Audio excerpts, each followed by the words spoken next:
2025 metai dar tik prasidėjo, o jau pasipylė aviakatastrofos. JAV per 2 dienas įvyko 2 nelaimės. Sausio 29 dieną susidūrė komercinis orlaivis ir karinis sraigtasparnis. Sraigtasparnyje buvo 3 žmonės, o lėktuve 64. Kadangi nuolaužos nukrito į upę, išgyvenusiųjų paieškas tęsiamos iki šiol.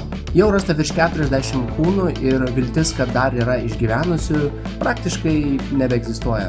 Ir vos po 2 dienų, sausio 31 dieną, įvyko dar viena nelaimė. Nukrito medicininis orlaivis ir žuvo 6 žmonės. Mergaitė, kuri po gydymo Amerikoje skrido namo su savo mama ir 4 įgulos nariai. Bei naujausiais duomenimis, lėktuvo nuolaužos sužeidė bent 6 žmonės ant žemės. Kelis sunkiai, nes lėktuvas nukrito gyvenamoje zonoje.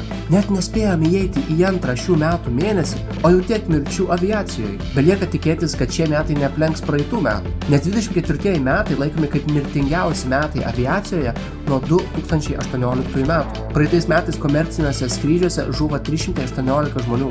Tuo tarpu 2018 557. Kas įdomu, tai kad 24 metai vos per paskutinę savaitę iš ganėtinai saugių metų aviacijai tapo vienais mirtingiausių per daugiau nei pusę dešimtmečio. Gruodžio 25 rusų pamuštas Azerbaidžano lėktuvas nukrito Kazachstane ir žuvo 38 iš 67 keleivių. O gruodžio 29 dieną Pietų Korėjoje keleivinis lėktuvas nusileidimo metu rėžėsi į nusileidimo tako gale esantį barjerą ir žuvo 179 žmonės. Išgyveno tik tais 2 įgulos nariai sėdėję lėktuvo gale.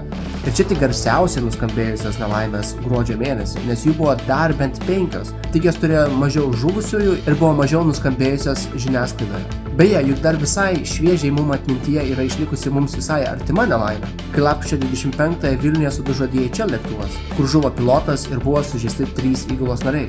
Tiek daug aviakatastrofų per tokį trumpą laiką tikrai nenuteikia pozityviai ir nekelia noro artimiausiu metu kažkur keliauti lėktuvu. O kaip jūsų nuotaikos? Jei artimiausiu metu planuojat kelionį į Egiptą, Turkiją ar dar kur, ar neatmušė šiek tiek noro? O dabar sekam kanalą ir palinkim saugesnių metų pasaulio aviacijai.